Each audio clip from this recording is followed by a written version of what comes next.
अस्सलाम वालेकुम। मोहम्मद फ़रूक रियाज़ और साबाई खैरियत से हैं। मेरी दिल से दुआ है कि साबाई खैरियत से हों जी। सारे एक असी अज थोड़ी सैर करना आए कि दोस्ते की शादी है तो मैरिज हाल च आए दे जी।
केड़ा सोफा मुंडा उठ के दो परौने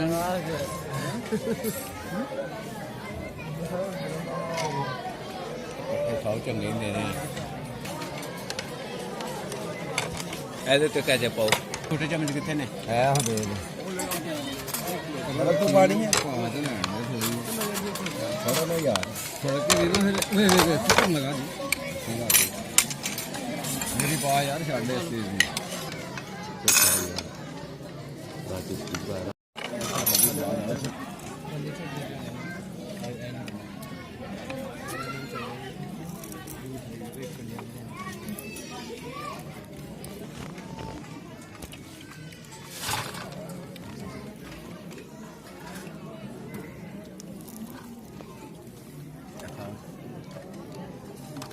वीडियो बना रहा है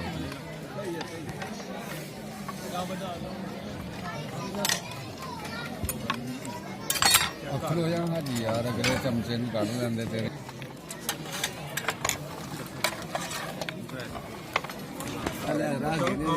राजू टुटन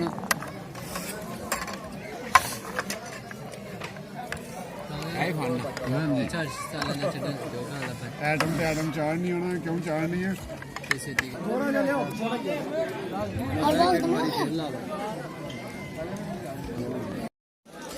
वीडियो बन ला पी